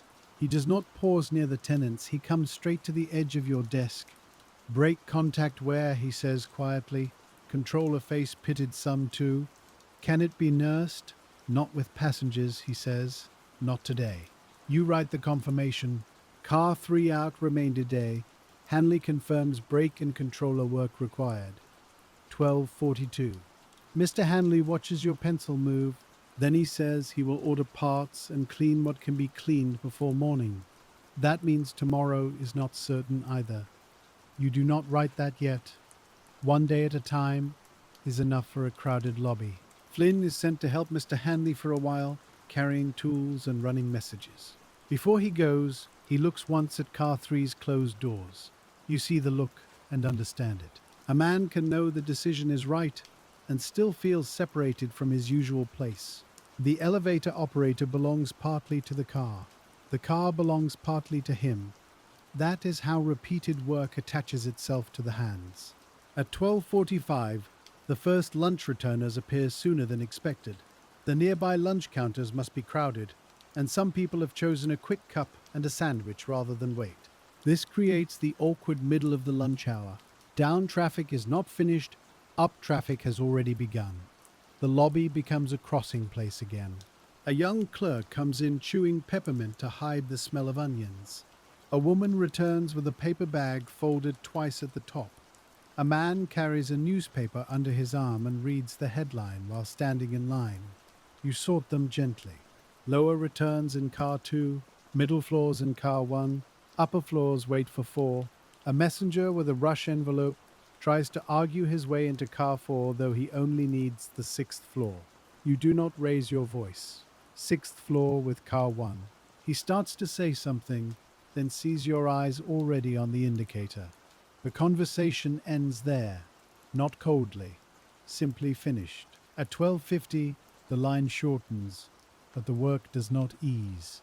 The harder part now is unevenness. Instead of one clear rush down, you have little surges in both directions. 3 passengers for the 3rd floor, then 9 people for the upper offices, then an empty minute. Then a car arriving full from the 8th. The missing elevator makes every empty minute feel suspect. You cannot waste capacity, but you cannot chase every call so closely that the cars lose order. So you hold car 1 at the lobby for half a minute, though car 2 is already ascending. A man asks why the open car is not leaving. You tell him it is waiting for the middle floor group. He looks behind him, where no group yet stands. Then the front doors open, and 4 people from lunch come in for the 6th and 7th floors. They step straight into car 1. The man who asks says nothing more. Good dispatch sometimes looks wrong for 10 seconds. Then the next arrival proves it. At 12:55, Pasquale reports that the 13th floor hallway is backed up again. He says it in a low voice while passengers are still clearing the car. You adjust at once. Car 4 goes high and stays high for 2 cycles. Car 1 takes 9th through 11th if needed. Car 2 keeps the lower floors moving. This means several people in the lobby will wait longer. But if the top floors are allowed to thicken, the whole bank will drag. People waiting upstairs cannot see the lobby pattern, and so they press the call buttons again and again. In older systems, repeated calls do not make a car faster. They only tell you that impatience has begun out of sight. The indicator lamps become your window into those unseen hallways. A long pause at 13 is a crowd. A quick stop at 4 is a single passenger. A car dropping past floors without stopping is a clear shaft. You read those movements the way a harbor pilot reads tide and current. Not with drama, with practice. At 1 o'clock, the clock gives one small strike. The lunch hour is not over, but the worst of the downward movement has passed. You let yourself take a breath, not a large breath, just enough to feel your collar settle. The lobby's warmth has built up from bodies, radiators, wet coats, and the steady opening and closing of doors.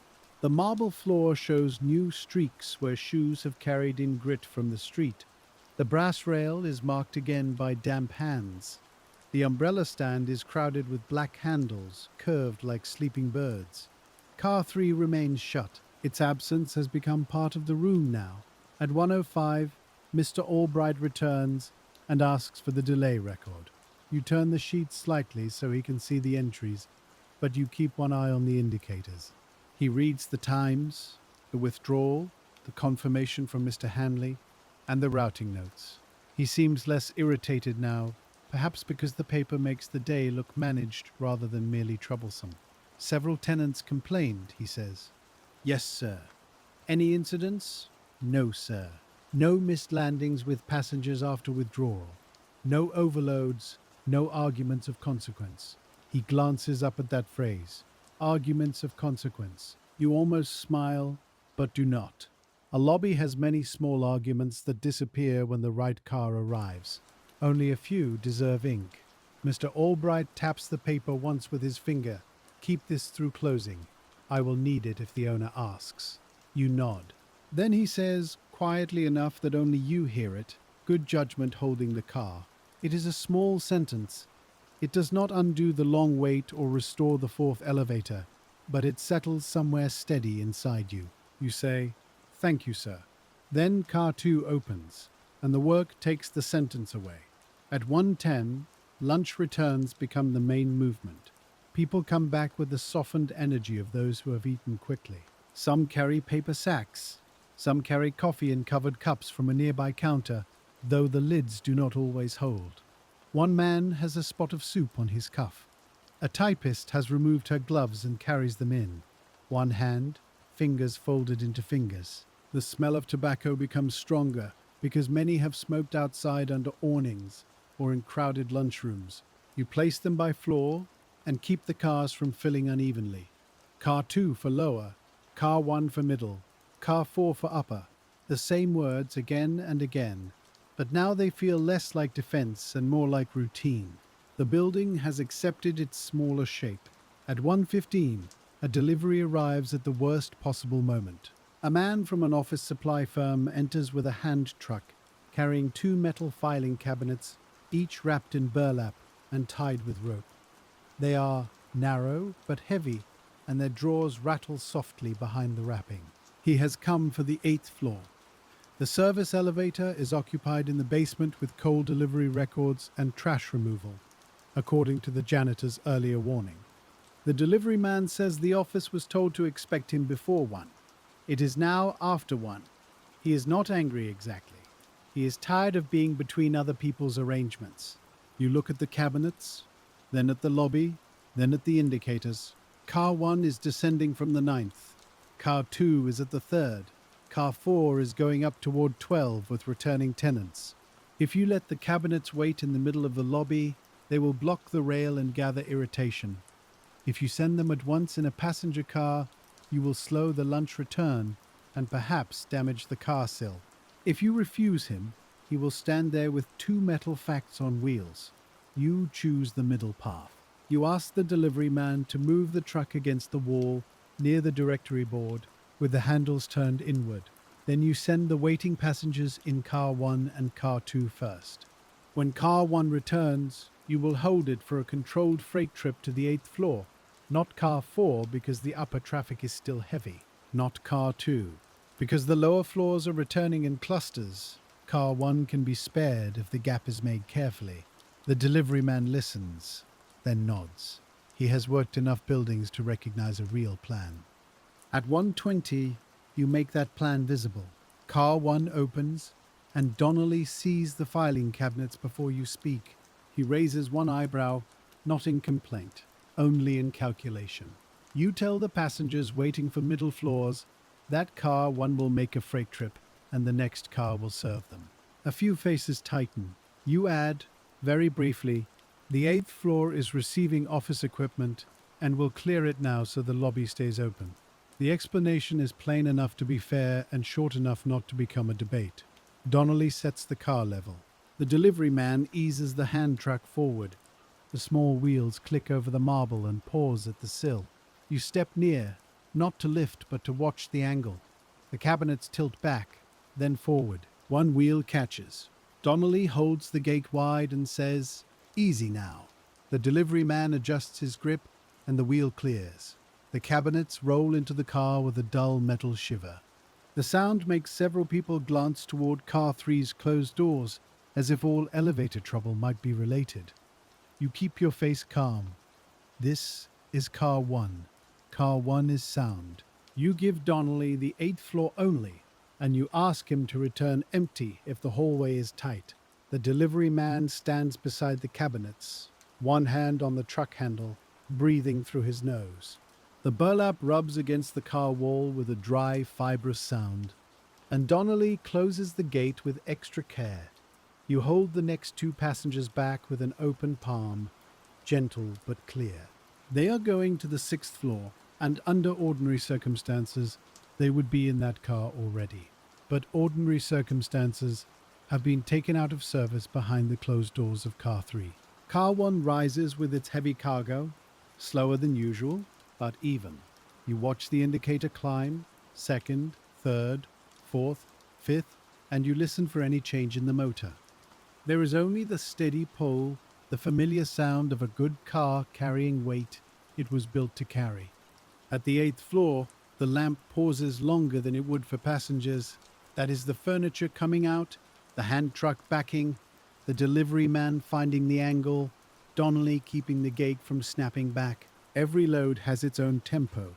People step in and out with soft confusion, but metal cabinets must be persuaded. The pause stretches, and the middle floor passengers in the lobby begin to look toward you again. You do not apologize before there is a question. An early apology can make a small delay feel larger than it is. Instead, you call Car 2 for the lower floors and send Car 4 upward with the upper floor returners. You leave a narrow pocket in the pattern for Car 1 to return. The lobby is not crowded now, but it is sensitive. Lunch has thinned patience, and the missing car has trained everyone to count. At 1:24, Car 1 begins down. You can almost feel the building loosen a notch. Donnelly brings the car to the lobby empty, with a faint scuff of burlap dust on the floorboards. He looks at you and says, "All clear." You nod and give him a lighter middle floor load, 6th and 7th only, so his next run can regain the rhythm. A car that has made a freight trip needs a clean passenger trip afterward. So does an operator. The 6th floor passengers step in without comment now that the wait has a reason behind it. The doors close and the indicator rises smoothly. You mark office cabinets delivered to 8th, Car 1, 120 to 124. The notation is not long, but it protects the afternoon from becoming vague. If someone later says the middle floors were delayed after lunch, the paper will answer quietly. At 1:30, the last uneven lunch returners come through the front doors. Some have taken off their hats in the clearing weather. Some still carry the chill of mist on their shoulders. A young man from the advertising office comes in with a paper cup of coffee, too full and too hot, held away from his coat. You send him in Car 2 only after asking him to keep it steady. He smiles as if you have made a joke. You have not. Exactly. Hot coffee on a car floor becomes sticky under shoes, then tracked into offices, then noticed by the janitor. Everything small travels. A drop, a delay, a rumor, a misplaced load. The starter learns to see where it will go. At 1:35, the lobby gives you a brief quiet. Not silence, but a working pause. The front doors rest closed for almost a minute. The street outside is pale and wet, with the awning dripping at its far corner.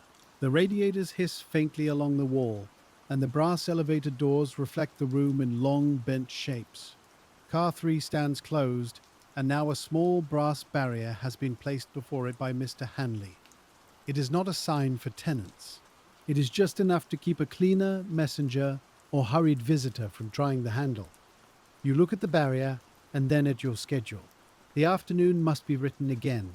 Car 2 will carry lower floors as its main work. Car 4 will take upper floors, and Pasquale will have to be watched for fatigue.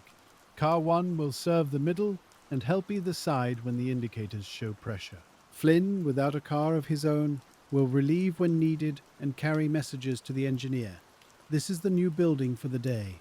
Same marble, same brass. Different shape. You draw a line beneath the lunch notes and begin the afternoon pattern. Not a formal chart, not something printed, only 3 columns of car numbers, floors and remarks. 1 for middle and relief, 2 for lower, 4 for upper. 3 out. The little list makes the plan visible to you, and because it is visible to you, it can become calm for others. At 1:40, a telephone repairman returns to the lobby with his leather tool case and asks for the basement switch closet. He has already been to the 8th and 10th floors, and his cuffs are grey with dust from conduits. The basement trip should use the service elevator, but the service car is still busy below. You place him in car 2 after the lower floor passengers have cleared. The tool case goes against the wall, not in the doorway. You say this softly, as if reminding him of something he already knows. He moves it without offense. Workers can be particular about their tools, but they also understand doorways. A blocked doorway is everyone's trouble. Car 2 takes him down, then returns with a cleaner carrying folded rags and a tin of polish. The cleaner smells faintly of ammonia and soap. She steps out, waits for a messenger to pass, and crosses the lobby toward the washroom corridor. The day is full of people who pass through your range of sight and vanish into other labor.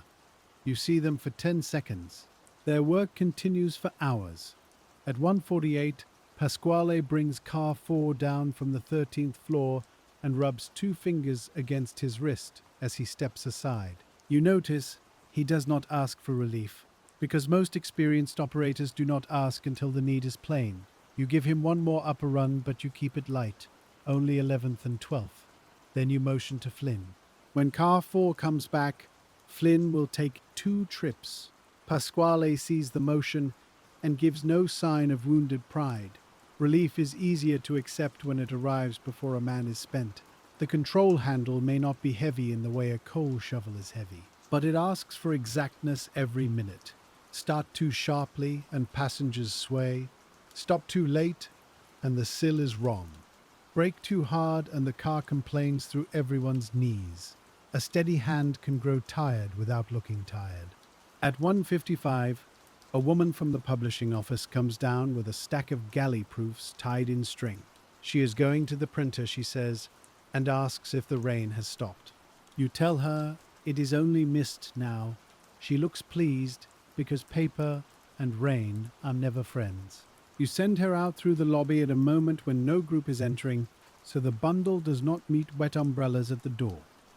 That is not part of the elevator schedule. It is still part of the building. At 2 o'clock, the afternoon takes on its strange, uneven pace. The heavy lunch motion has passed, but the building is more complicated than it was in the morning. People now move for reasons that do not match the clock. Appointments arrive early. Deliveries arrive late. A clerk must find a signature before a bank closes. A salesman waits in the lobby, then decides to go upstairs after all. A messenger comes in with a package marked for immediate attention, though no package can make an elevator appear faster. You keep the 3 working cars in a wide, patient rhythm. Car 2 is not allowed to climb too high unless there is a clear lower gap. Car 4 is not pulled down for a single upper passenger if Car 1 can serve him soon. Car 1 is the hand you keep free when possible. A free hand matters. In a full system, every car is committed before the next need appears. In a reduced system, one car must be kept loose enough to catch what would otherwise fall. At 2:06, the first afternoon complaint comes from a tenant on the 7th floor. The man is an assistant manager, neat, narrow, and warm from walking down one flight of stairs to catch car 1 at the 6th. He tells you the 7th floor call button has been waiting too long. You write 7th floor delay report 2:06, then answer him. One car is out, sir, and car 1 will take 7th on the next up run. He says he knows one is out. That, of course, is why he is complaining. You understand, sir? You say it without surrender and without argument. The phrase gives him the dignity of being heard, while the pattern stays where it must stay. Car 1 arrives within half a minute. The man steps in, still dissatisfied, but no longer gathering force. A complaint carried away by a moving car often loses its sharpest edge before reaching the office. At 2:12, Mr. Handley sends word that the controller cover is off in the machine room and car 3 must not be moved even for testing without his instruction. You note it. Car 3 locked out, engineer working overhead. The phrase locked out is simple enough, but it means the car has passed fully from service into repair. It is no longer merely resting. It is unavailable. You feel the difference, even though the brass doors look the same from the lobby. Behind them, a whole path of motion has been interrupted. Cable, motor, brake, operator, passenger, floor call, lobby order. A missing elevator is not empty space. It is 1,000 expected trips that must now find other paths. At 2:20, a man with a wide portfolio case enters for the architect on the 12th floor. The case is flat, awkward, and broad enough to brush the brass rail if carried carelessly. You place him in car 4 with only 2 other passengers. Car 4 could hold more, but the portfolio needs turning room. If it catches on the gate, the whole stop will take longer than leaving 3 people for the next car. This is another kind of counting. Not people per car, but seconds per doorway. The man thanks you after the gate closes, perhaps because he senses he has been given space rather than merely a ride. Pasquale is still on break, and Flynn handles car 4 with careful attention. His stops are smooth. You notice that too. A day that begins with a man losing his regular car can still give him a way to show skill. At 2:27, the service elevator becomes available again, and the janitor comes to tell you in person. He stands near the desk with his key ring quiet in his hand. Service car clear if more freight comes. That is good news, and you mark it. The afternoon feels slightly easier with that knowledge. Heavy deliveries can be routed away from the passenger bank again. A recovered option is almost as useful as a repaired machine. Not the same, but useful. The janitor glances at car 3's closed doors and asks if she is bad. Not bad, you say? Just needing work. He nods, accepting the distinction. People who tend buildings understand that needing work is not the same as being ruined. Floors need polish. Valves need packing. Locks need oil. Men need coffee. Cars need contacts and brakes. The building is not failing. It is being maintained. At 2:35, the lobby warms in a soft afternoon way. The dampness has left most coats, and the street outside has lost its shine. A pale light comes through the front glass. Not sunlight exactly, but a lifted grey. The brass looks less yellow now, more honey-coloured. The marble shows faint veins under the day's footprints.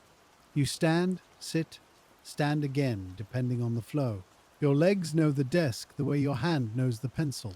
A starter's body keeps time even when the wall clock seems still. You feel when a car has been gone too long. You feel when a doorway is becoming crowded. You feel when an operator's return is slower than the floor calls explain. This feeling is not mysterious. It is repetition made into sense. At 2:40, a small confusion begins with a visiting accountant. He is meant for the 11th floor, but steps into car 2 with a lower floor group. You catch it before the gate closes. 11th floor, sir. Car 4 for you. He looks startled, then grateful. The people in car 2 shift to let him out. It costs a few seconds, but saves a longer correction upstairs. If he rode to the 5th, realized his error, called down again, then rode up, the system would pay for the mistake twice. The starter prevents unnecessary trips the way a careful housekeeper prevents drafts. Not by force, by noticing openings. At 2:48, Mr. Albright sends a note asking whether the 5 o'clock rush can be arranged to favor the upper floors. You read it once and set it beside your log. The request makes sense from a rent roll point of view. Large tenants are often upstairs, and large tenants complain with letterhead. But the lower floors contain people too, and if they are neglected, they will spill into the lobby and block the doors. A building cannot favor one end so strongly that the other end clogs. You write a reply in your plainest hand. Plan for down rush with car 4 upper express, car 1 middle relief, car 2 lower and overflow. Will adjust as calls require. You send Eddie with it. This is not defiance. It is a description of what will keep the building moving. At 3 o'clock, the afternoon enters the long middle stretch. The lunch smell fades. Coffee cups disappear into offices. Typewriters regain their hard, irregular clatter upstairs.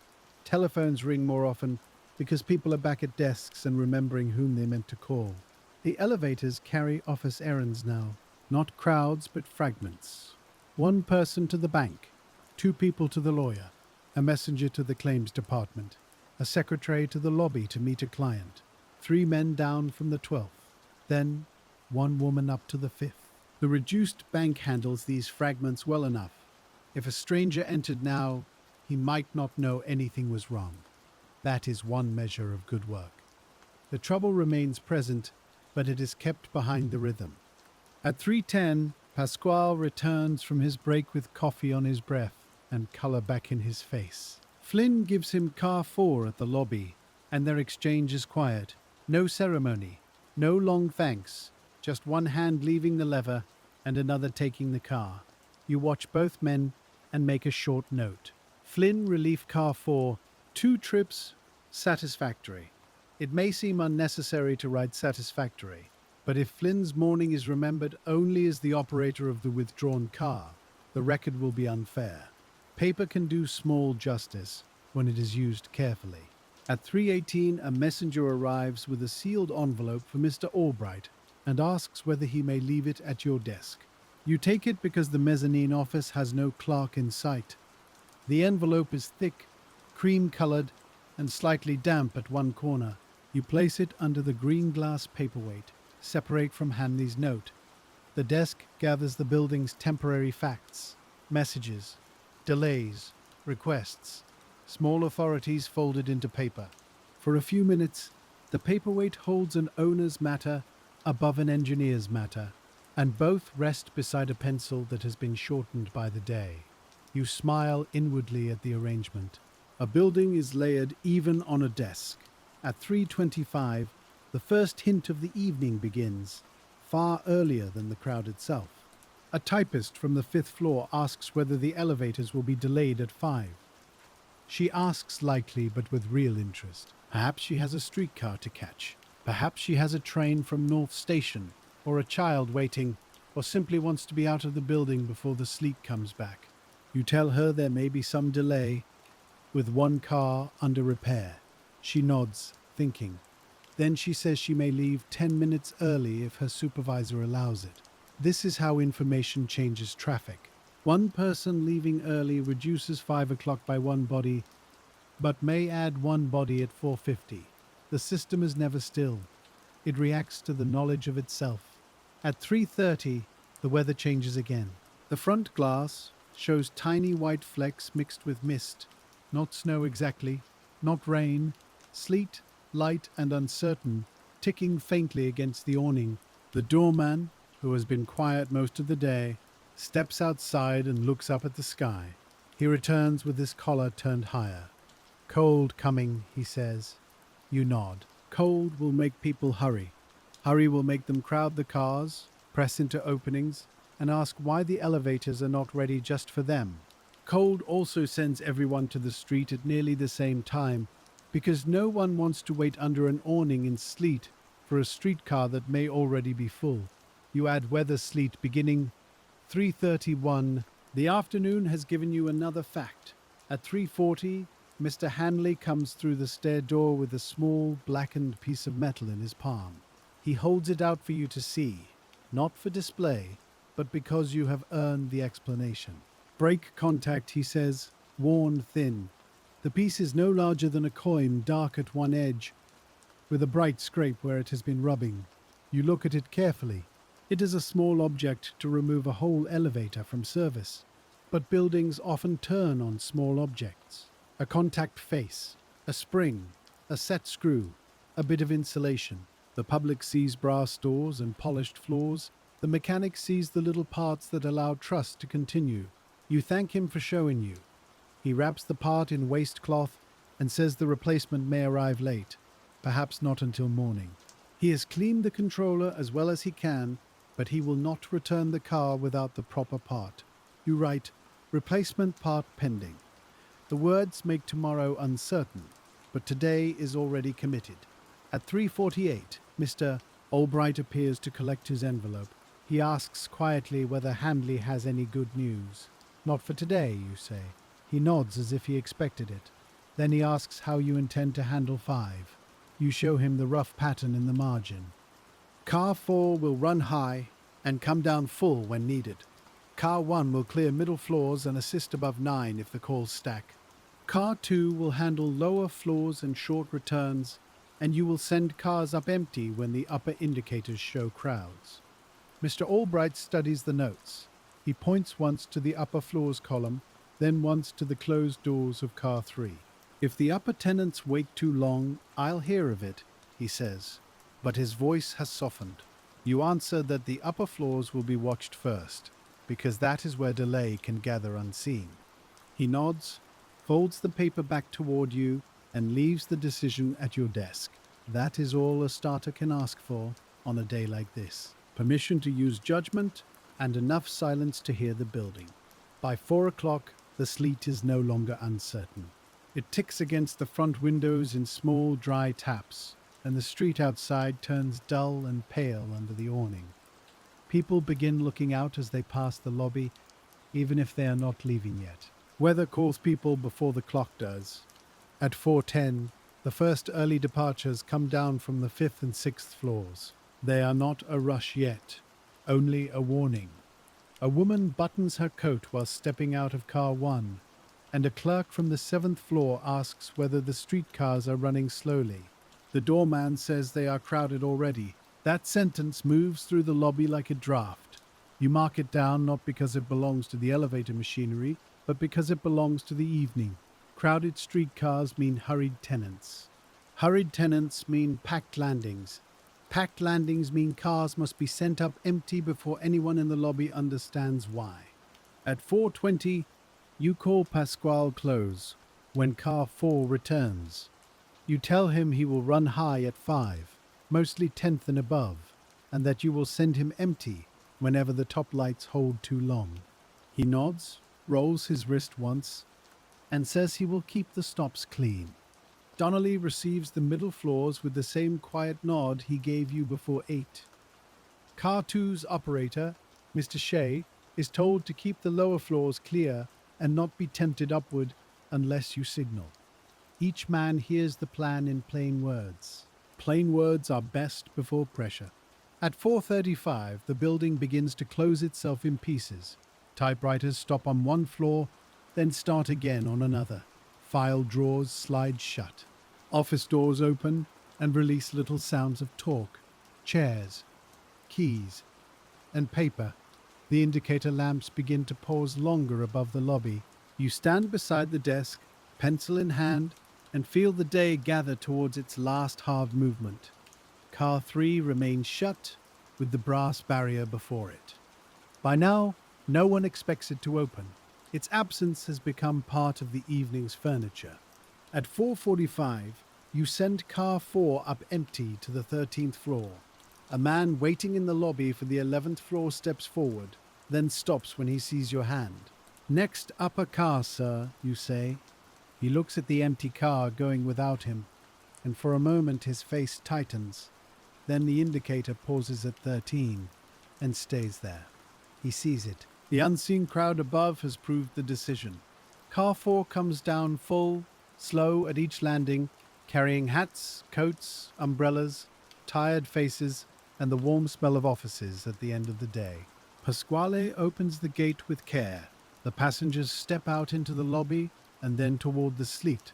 The man for the 11th says nothing now when you place him in the next run. At 5 o'clock, the lobby becomes smaller. Not in size, but in feeling. Everyone is moving in one direction, toward the doors, toward the weather, toward streetcars, trains, supper, errands, and home. Upstairs, everyone wants down. Down is the word the building is saying. Down through cables, down through lamps, down through waiting halls. You hold the pattern. Car 4 high, car 1 middle, car 2 lower. When the upper calls stack, you send car 4 up empty again, though people in the lobby watch it go with visible disappointment.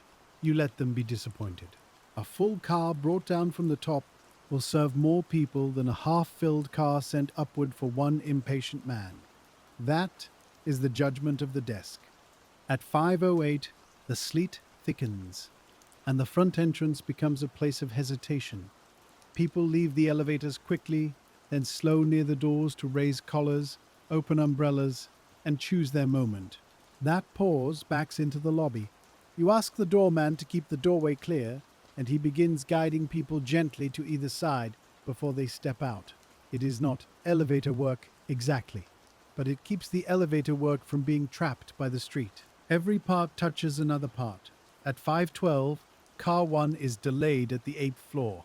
The lamp holds too long, then too long again. You look toward Donnelly's indicator, then toward car 2, which is just returning from the 4th. You send car 2 up to 6 and 7 and keep car 4 high. When car 1 finally comes down, Donnelly reports that someone had dropped a glove just outside the car and held the gate while looking for it. A glove. One small glove can disturb a whole bank when one car is missing. You write it down only as 8th floor delay, door held. No blame, only cause. The rush continues. At 5:20, the line in the lobby is not long, but the calls above are heavy.